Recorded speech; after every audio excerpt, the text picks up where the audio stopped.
So, this idea that performance anxiety and this nervousness is something to be conquered is inherently where we want to hit the pause button. How are we growing? What are our measurements of growth? And I think one of the healthiest forms of thriving and success is when you are rooted in those progress goals. Welcome back to season 5 of Beyond the Steps, presented by Apollo Performance and Turning Point Dance Creations. Today, we are talking the mental game of dance, conquering performance anxiety and building unbreakable confidence with our repeat guest and one of our absolute faves, Bree. Tell everyone who we have with us today. We've got the fabulous Lauren Ritchie back. She is an established mental skills educator, facilitator, and keynote speaker. Her areas of interest and expertise include sport and performance mental training, as well as the intersection of well being and mindfulness. Her work has reached youth athletes in all spaces, including dance, hockey, music, gymnastics, and other industries. Lauren has created the teacher and coach training programs to support mental skills and optimize leadership and learning. Lauren, welcome back. It's so great to see you again. Well, thank you. I always love our conversations, and I cannot wait to dive in because there's so much to discuss. You have worked with so many dancers, among other athletes, as I just said. What are some of the most common mental blocks or limiting beliefs you've encountered that hinder performance? Because it is such a big one, and we're recognizing that it's going to be at times different for different dancers and at different ages and stages. So, the ones that I hear often from dance educators revolve a lot around motivation and this idea of full out and grit and what it takes to actually achieve this end goal that we're desiring. From dancers, I often hear about just the nerves and the nervousness and the compare and despair that is so prevalent and even more prevalent with the technology that we have and the what grabs our attention these days or what distracts us. And then from parents, I think there's just this really, really strong desire of how do I support my dancer through what is inherently a very emotional and internal experience. So it varies, it wavers. I think even dance teachers and coaches have their own internal system of what feels like blocks. But the reality is that we are moving through and at times what is a very stressful and vulnerable environment. And so the brain kicks in and it kicks in doing many times exactly what it's built for. It's just sometimes that what it's built for is inconvenient or uncomfortable in our body, especially in high stress moments and in competitive environments. Do you think that it is realistic to expect? Because I think sometimes when we talk about mental health, you think, okay, well, I'm going to find tools so I never have limiting beliefs and I get rid of it completely. Or is it more natural to say, of course, I'm going to have limiting beliefs, but the more important lesson is being equipped with the tools to not live there, to be able to deal with it and overcome it and get yourself to a healthier space. What is it? What's the goal? Yeah. Well, I found it fascinating and I was like, "Ooh, I can't wait to start here with the title of this episode, this idea of that we're gonna conquer performance anxiety." And I was just, uh-oh. Because so often the message that we do receive, whether it's in pop culture, whether it's in really like catchy, quippy one-liners, is this idea that performance anxiety is something to be conquered, to be battled, to win, to like slay the dragon and be done with it. And that is just simply not the truth when it comes to how we are growing as athletes and as artists, and also just what it means to be human, putting ourselves in the way of stress, which is actually not always a bad thing. Um, I would argue that stress actually has many beneficial things, but when we feel it in our body, we start to frame it in a certain way, or we tell ourselves a story about it, or we just don't wanna feel it. So this idea that performance anxiety and this nervousness is something to be conquered is inherently where we wanna hit the pause button and look at how are we framing the emotional experience of stress and nerves what are the thoughts and the framing and the mental chatter and the mental talk that we're attaching to it? And what are some of these belief systems about ourselves and also this idea of stress? So I don't think it's something that we are inherently going to kick and conquer. And I think holding to that belief almost lengthens the suffering. So can we learn that multiple things are happening in our body and in our brain when we're showing up to something that we care deeply about, to something that we have invested blood, sweat, tears, like so much time, so much energy into? Can we acknowledge that our very human brain is built for survival, not not happiness, and that there's going to be inherent coping, mechanisms and ways that we approach it, that we do have some autonomy, and the more skills that we can learn and put into our tool belt. Again, each dancer will be different. Each dancer on different days will need different things. I heard the example recently of sometimes you need tweezers, sometimes you need a hammer. Like different different experiences and days demand different things. But our job as educators and as adults, number 1 is to be informing ourselves and practicing and honoring that we are also human. And if they're what we are seeing showing up in the dancers, and we're the leader of the space, if it is what is coming into our room and into our choreography and into our performances, it's also giving the dancers the tools and actually teaching them, 1, how to use them, but also prioritizing them so that you are training them in the training spaces. You're not trying to learn them when you're in the stress and in the nerves.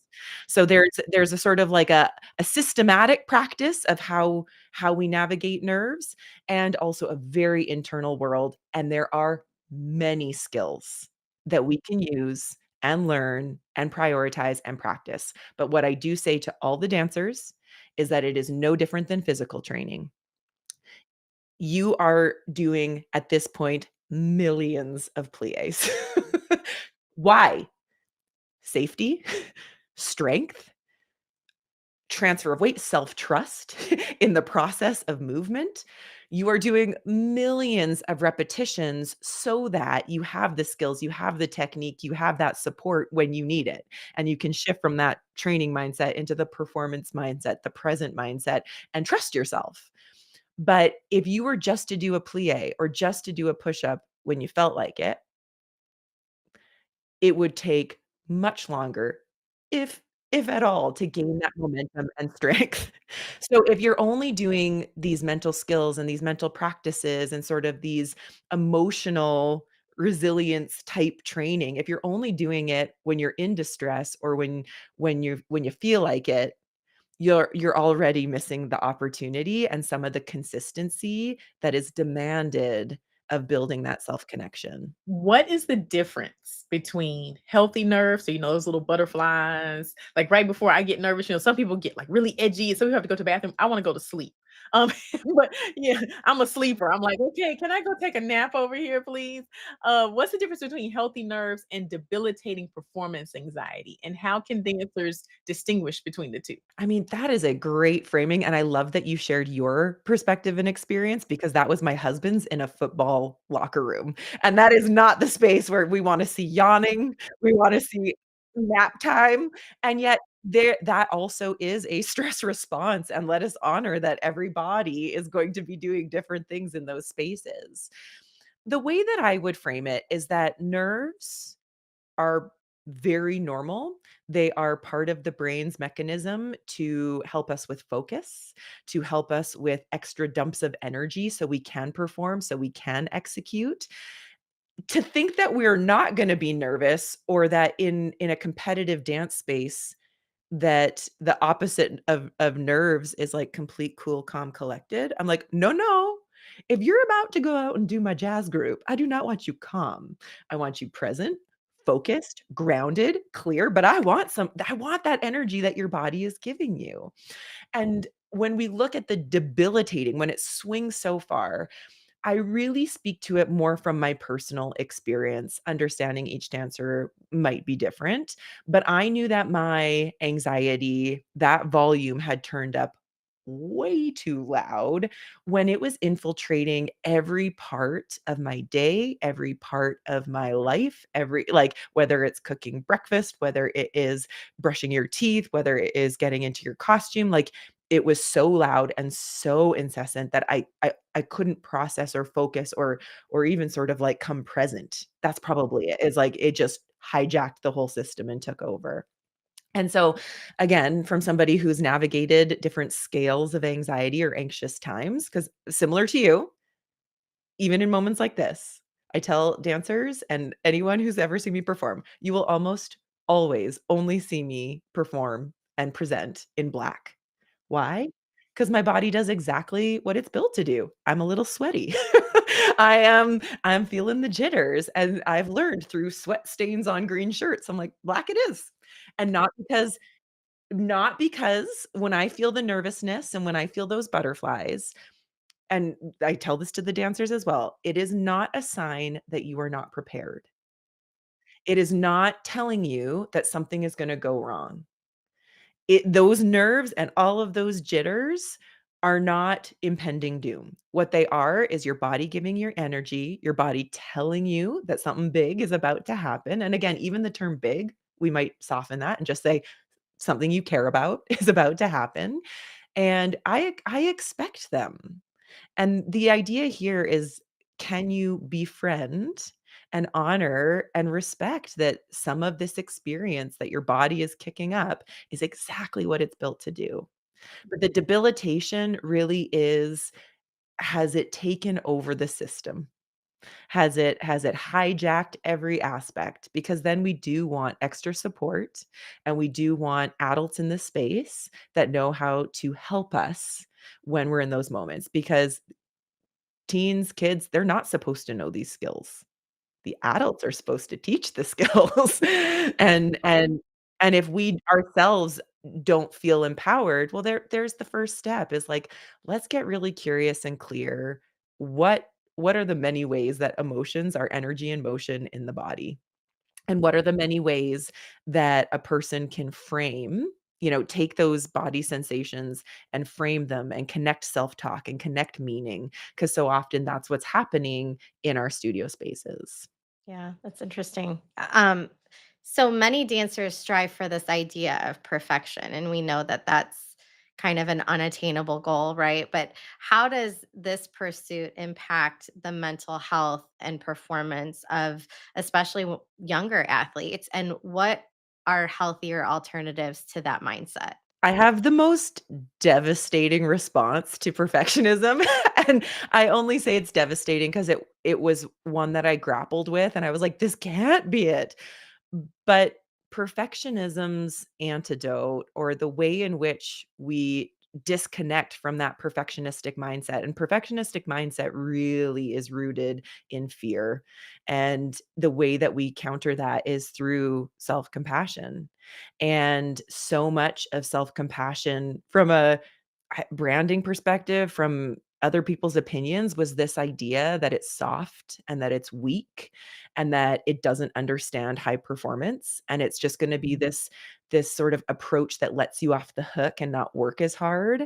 And so when people were even soft or kind or, like, offered that approach to me, I was just, "You do not understand high performance and what I'm trying to get at." And so through the devastating process of, and the rumble that is, "Oh, wait." Self-compassion to counter some of this perfectionistic type narrative that we have isn't about letting yourself off the hook or just, like, not doing the thing. It is about having the ability to speak to yourself in a way that still holds your vision, still holds the values, but is on your own team. And it is supportive, and so it's not, and it's also not that sort of hyper positive, at least in my experience. So, often you'll see maybe even, like, on Instagram or the internet, it's like, "Oh, positive self-talk," you know?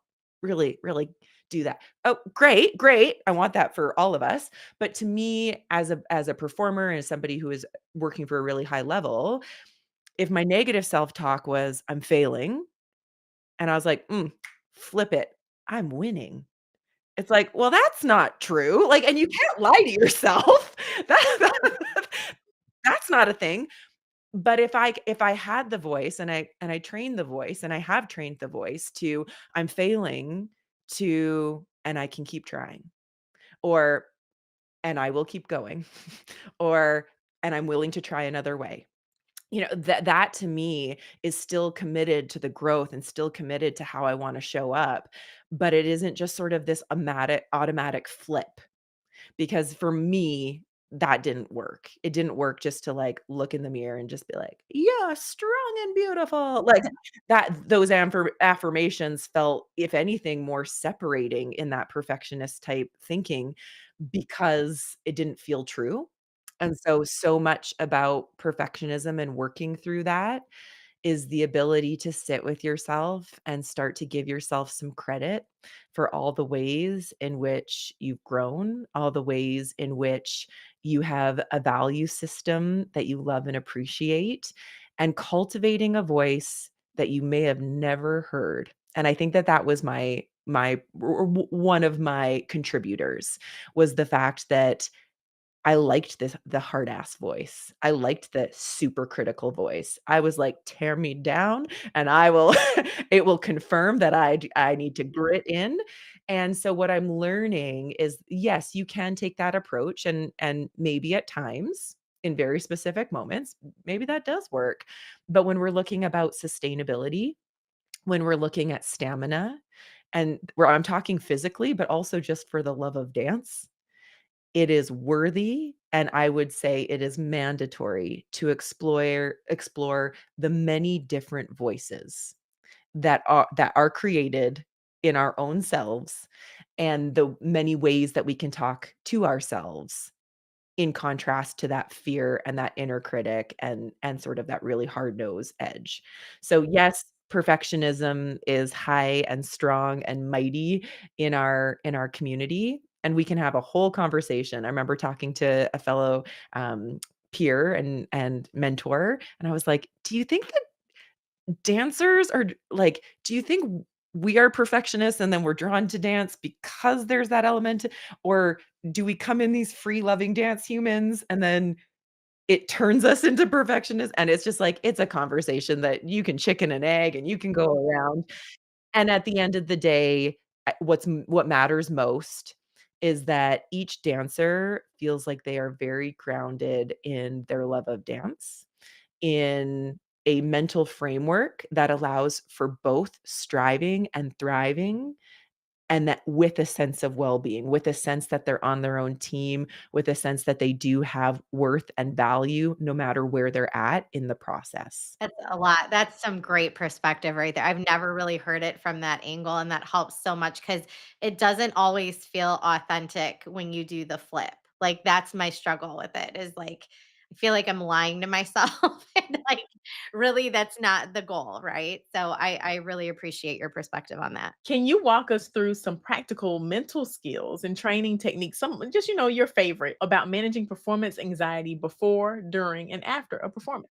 Okay. So and I will say, and I'm gonna loop it in and to the where we left off. And it's this idea that one of the skills that you can do, if you feel like it is completely lying to yourself to say certain things in the training process as you build towards what's going to be a nervous experience, sit with yourself and find the parts that are true that you actually I was gonna say love about yourself, but even that's hard sometimes. And so really even just sitting with this idea of like, what's true about you? And so we've done exercises where I'll have dancers like write down all like all the hard things that they did today, all the hard things that they've done this week, all the hard things that they've done over the past month. And when you actually look at how many things you have navigated or all the ways that you showed up for yourself or your teammates when you even didn't want to, you can start to pull out and be like, I know that I will give effort. I know that I will show up for my team. I trust myself that even though I don't wanna do the thing and it feels hard, that I can navigate it. So, I want to honor there is some great research of like, sure, look in the mirror and just like start talking to yourself in a new way, even if it doesn't feel real. I just, again, for me, found it personal that I needed to sit with myself and connect into the parts that do feel true and the parts that I know I could grow. And that was always really beautiful and exciting. When we're looking at heading into a competition or a high stress environment, like I had said earlier, it's important to think about what are the tools that you almost know that you'll need in that. Because I feel like most people know what happens in those high stress moments and they get a little more irritated. They're anticipatory, which is what the brain is built for. It's an anticipatory organ. And so what do we need? Well, one is this idea of whether it is a 7-Eleven breath, whether it is a body scan, it is something that is bringing you into the present moment. And it is recognizing that when you've been flooded and when your brain has been hijacked, breath is one of the things that can bring you back in very quickly. Again, if you're in the panic moment and you're like, "What's this 7-Eleven breath?" I mean, it will work, but, like, let's actually just normalize it and make it a part of our warm up, a part of our routine. I was somebody that very much had playlists going in because music affects our mood so much. Now, in high school, I look back and giggle a bit because part of my, like, game time headspace, I mean, I was a full punk kid, like, I was listening to the most aggressive, but hey, if it works for me and, like, Janet Jackson, Black Cat jazz solo, like, it called for some of that energy. I was like, "Oh, good for you." Like, I didn't know what I was doing, but you can do it. Same goes for anything when it comes to different styles or disciplines. You can actually make some of these playlists.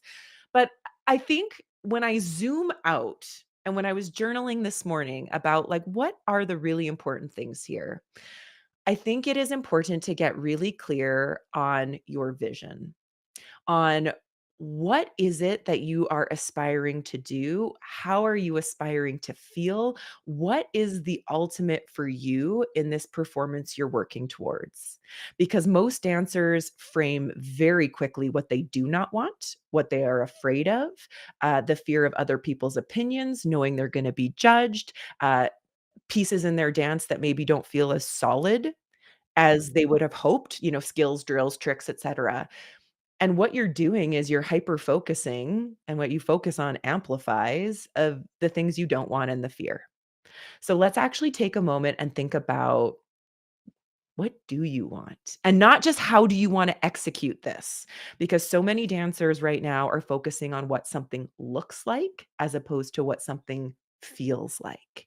And when we get onto the stage, there is no mirror. When we get onto the stage, we wanna be fully present in our artistry. We wanna unapologetically just vomit out our love of dance, our love of movement, our love of the piece. And that is going to ask us before we even get onto that stage of like, what are we working towards? And if we can really get clear on the stories we're telling, the way we're expressing, the artistry that we want to grow that can't always be measured, it can't always be adjudicated, but it is the magic of the piece. Let's get super clear on that. Let's also get really clear on what our goals, that what are our definitions of growth, what are our definitions of success that are completely in our control, because competitive environments innately remind you, "Oh, hey, guess what? You're gonna be judged by somebody else and their subjective opinion, and it's gonna be impacted by all these things we don't control. Who's in the category? What time are you dancing?" Go on and on and on. There's a bottomless pit of worries that are not in our control. And what we know is that when you focus on what is not in your control, you increase stress, you increase nerve, you increase anxiety. So, like, heyo, before we even get to the environment, let's get very clear. So, from there, you are training in a way that is clear on what you do want. You're training in a way that of things that are in your control. You're training in a way that I would say is very grounded and expansive, as opposed to that perfectionistic, need to please, need to prove, which is gonna feel very constrictive, very tight. And again, it's that sort of perfectionist, like, I'm gonna control all the controllables by, like, squeezing all the toothpaste out of the tube and just, like, destroy the whole thing. It's like, "Whoa, whoa, whoa." We actually have great research to show that when you tighten and constrict that much, I mean, even do that with your hand. It's like you're trying to tighten and constrict. Okay, now do a Russian and do a jeté and perform like your most vulnerable self. Innately, it's not gonna work. So, if we can do those things, and I'm saying literally in your body, what does it feel like to be expansive, to be grounded? Can you take all of those butterflies and put them into formation and tell them what to focus on and where you want that energy going? That is going to offer the experience and the performance and the routine that you most desire as opposed to that fear-based, worrisome type focus and energy and actions. Lauren, the dance world is highly competitive. How can dancers cultivate healthy competitive spirit without letting it undermine their value system, lead to burnout, kind of impede on their self-worth? What are some practical ways to reframe those thoughts and go about it in a positive, healthy way? Yeah, this is one where I felt like sharing some of my personal approaches might be helpful. Recognizing that every dancer, every parent, every choreographer and teacher has a different competitive mindset, a competitiveness scale within them. And I would put myself on that higher edge of that competitive spirit, if you will. And not everyone's going to share that or meet that. And then there's some people that are so far beyond me that I'm like, whoa, what's that like? So we're just recognizing there's going to be a wide level of variation in what it means to be competitive or what competitiveness means to you. But I think it's important to recognize, number 1, dance is an art form, and you are choosing to compete in it as a sport. And to hold that as the truth demands that we also accept certain elements of what we're participating in. I think the fact that we are an art form competing as a sport is actually a giant permission slip to turn your toes to your artistry, to really invest in this story and this emotion and this expression and this experience, as opposed to what is going to get me 0.056 higher in that domain. When you actually break down the way that our competitive businesses run, we have to acknowledge and accept that there is a wild, wild west at times. And that means there's no true rubric.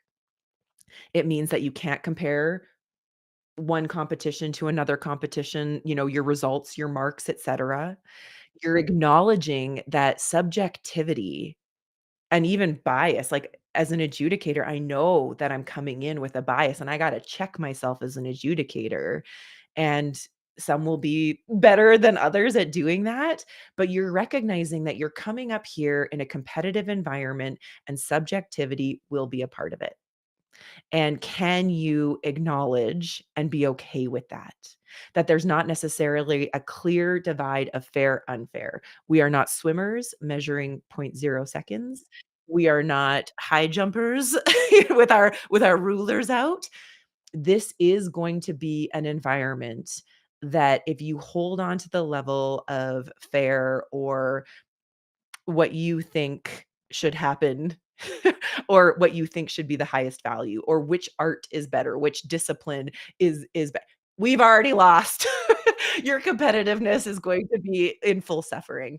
So with I kind of wandered away a little bit from the original question, but it is acknowledging that everybody's going to have a different level of competitiveness. It's acknowledging that inherently we're not in a competitive sport. We're choosing that. And also with that, then you have to accept that there's gonna be a wide level of variation.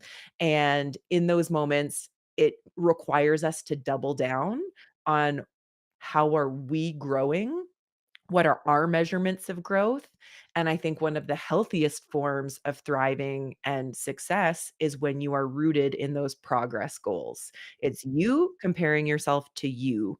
And that is, was that section tighter, cleaner? Did you feel more confident than before? were you able to more vulnerably or more courageously share emotion and expression than you did 2 months ago? And it's an answer that I know can feel odd because when we show up to competitive spaces, we are there to compete.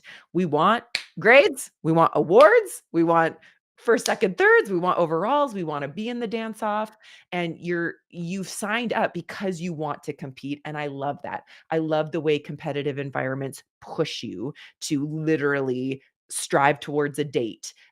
There's so many times in dance offs where I see a level of brilliance in a group, and I'm sitting there as the choreographer being like, "Where was that in January or February?" Where has that been for the last 6 months? Yeah. Yeah, exactly, and also, wow, we just shown a new level has been unlocked for us, and isn't that so cool?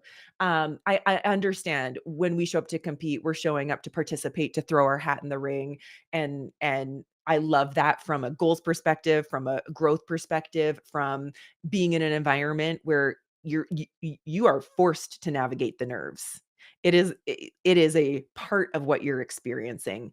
So let that be part of your competitive wins as much as a final outcome or an end result or whatnot. And I think there's also something to be said about learning how to navigate when it goes your way, be that gracious winner. And then of course, in life, more often than not, it doesn't.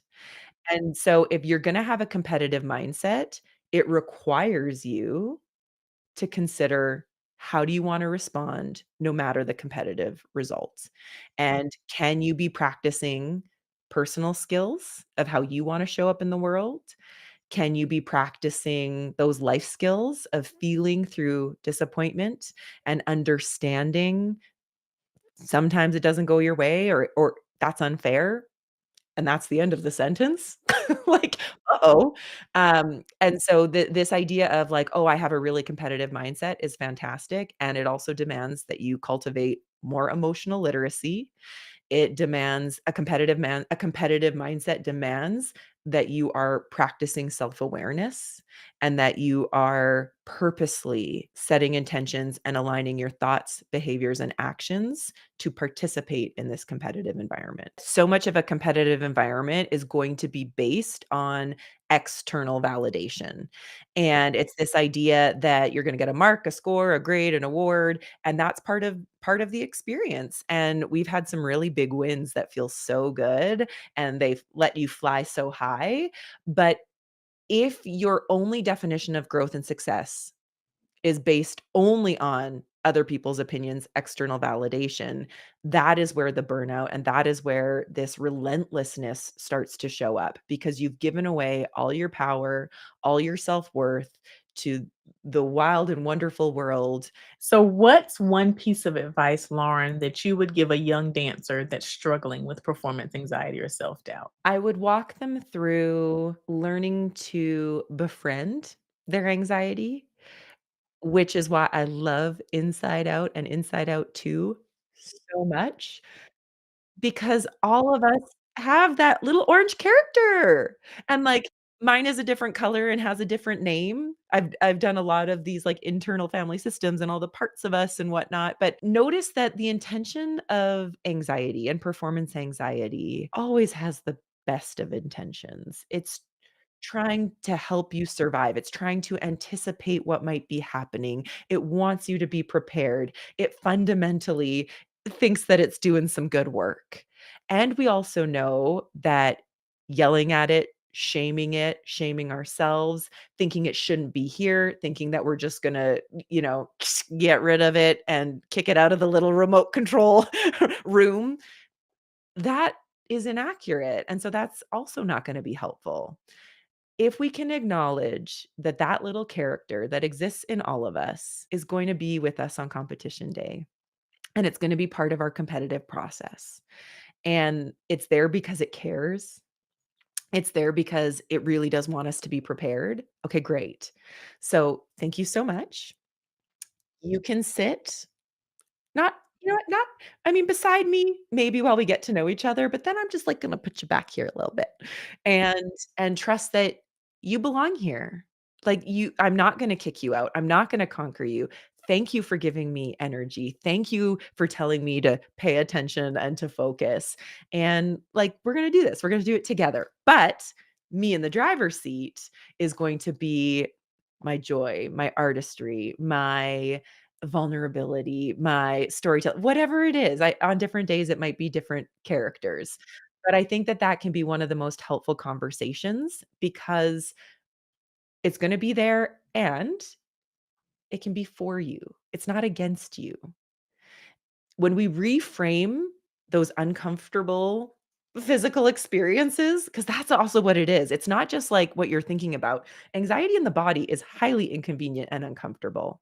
So if we can have those many tools, we can befriend it, we can have our breathing, we can know what helps us regulate, whether it's how we warm up, what we listen to, the way we move our body, if we like to journal before a little bit, if you actually like to have a kitchen party before. Like there's many different ways, but do what you need to for you to feel present in your body. And the more that you do that, I think the more that you understand that you can be on your own team and you can give yourself credit for the ways in which you've prepared and the ways that you're going to show up and share. And so much about confidence is self-trust and trusting that you have your own back, trusting you'll be able to figure it out, trusting that no matter what happens, we'll be okay. We're going to learn, trusting that you can navigate almost any emotion. And What I'm hearing really from you through this entire conversation, which has been the most striking, is to stop demonizing anxiety, right? And embracing it as part of the process. And it's not all bad. But I think more importantly, as the adults who are leading, like you said, the spaces, figuring out how do we teach that to these younger kids at a younger age so that they are equipped and that they don't have to go through this crippling, process every time they go, start a new dance season or set foot on a stage. I mean, that this is it's kind of almost mind-blowing in a way that I've never really heard it put like this before, but it's so true. Like it automatically you hear anxiety and it gets this negative connotation when really it's there to help you, right? And fuel you in a certain specific way. And we can just embrace that as part of the process. And maybe it shifts the way we look at it. what is common about mental skills training is that it isn't supposed to be, this sort of like supplement for counseling and psychology and and pharmaceuticals. Mental skills training is really about offering the tools that can and will be supportive, and they won't do harm, but they might not be enough for some people. So when I was in my code red, and I got so upset. Um, I was not doing well. I was in the thick of an eating disorder, depression, anxiety, and it was a cognitive behavioral therapist who was like, "Have you tried brushing your teeth after you eat?" And I was like, "What?" And, like, I fell into such despair because I was like, "Oh, you're not understanding. You just gave me a toothbrush to clean the Titanic." Like, "Oh, no." And then I felt even more lonely in it. And so we're acknowledging, "Oh, no, the intention of that was good. I understand now what she was trying to say, but I needed more support than that. I needed more help." And so when we talk about gratitude lists, when we talk about breathing exercises, when we talk about using and connecting, one of the biggest things that is, like, limiting not only personal and artistic and athletic growth, but community growth is that most people right now are lonely and disconnected, which also increases anxiety.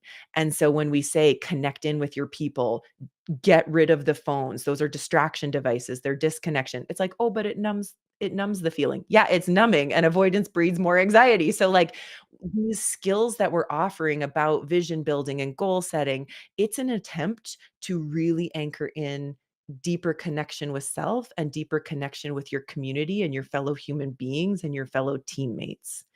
And we're honoring that that's not going to be a bad thing almost ever. I'll say almost, I'll give the asterisks. But also if you're in a space where performance anxiety almost feels like you can't even dance, like it's not even fun anymore, you're not sure if you even love it, all you do is fret and fear the moment that you get on stage. We need more support. We need more help, and that's okay. Absolutely. That is so wonderful, so profound. So many nuggets in there. So many, so many. So, Lauren, you've been with us many, many times. You know that we do homework. We give homework to our viewers. What is one action that you want our listeners to take between now and next week to make progress in this area? I would love for them to make a little anxiety character. And if it's the orange one and you wanna steal it from Inside Out too, great. Like I said earlier, I have my own, I named it, but to really in a calm state, not when the anxiety is at the control and the tornado is happening. When you're feeling pretty solid and pretty stable, gently opening up a conversation with that inner anxiety. And whether it's writing to it and then letting it write back, whether it is just asking it a question and then just listening for some whispers. Again, it might feel a little weird or wonky, but I promise you it always has something to say. But if you can offer it kindness, if you can gently say, "You're welcome here. I'm not gonna push you out. Just is there anything you want me to know? Or what is it that you want me to know?" And okay, I hear you. I hear you, and I love that for us. And also, you're not gonna drive my car. Like, I am gonna be in the driver's seat, but you are definitely welcome here. You'll notice a softening. And the more that you can befriend it and make a little character and sing songs together and even just be silly and be like, "Oh, you showed up. Okay, cool. I knew you would. Let's go." I think it'll transform even the intensity and the way in which you view what is showing up, what you're feeling, and maybe even some of the thoughts around that interpretation. Absolutely. So, you have your homework from Lauren. Lauren, how can people get in touch with you? I know you're doing in-person stuff now. You are doing virtual stuff, which you always have been, but how can people get in touch with you to work with you? Withlauren.ca is my website, and that is the easiest one just to poke around and see the many different things that we can talk about and do, conventions and conferences and all of the little, sessions together. My Instagram is up on your screen. It's at Lauren_M_Richie, and that's the main social media platform that I use. That's the one that I share the most, I connect with the most. When we wear many different hats, as both of you know, I chose very early on in my career. I'm like, we pick one platform. Like that is just for right now. That's the one that I show up and I feel like I can speak to my community and my friends and just sort of like savor what we've created in that little corner of the internet. So those would be the 2 best ways. Awesome. And we also have homework here at Beyond the Steps. We give it to you every single week, the same homework. So please, please, please, please do it. It's to take the steps initiative. It's a free 5-part module that addresses everything from medicine and science, nutrition, psychology, gender equity, racism, sex abuse and prevention, you name it, it's in there and it's totally free. So you can use that link that you see there on the screen to visit that site and take advantage of those free resources. Thank you so much, Lauren, for being here and for the conversation. Like Melissa said, there's so many nuggets in here that are so valuable.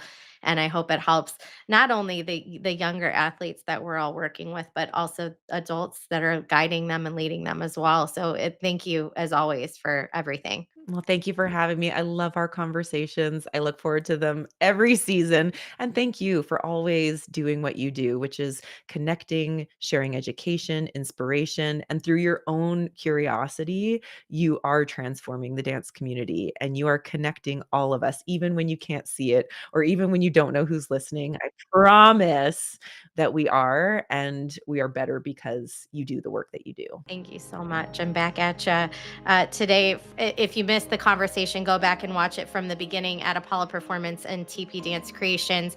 We talked with Lauren about the mental game of dance, conquering performance anxiety, and building unbreakable confidence. Next week, our favorite dance moms join us for another great conversation as we welcome back Amira Azimi and Casey Day of the Two Dance Moms podcast. Until next time, we hope you can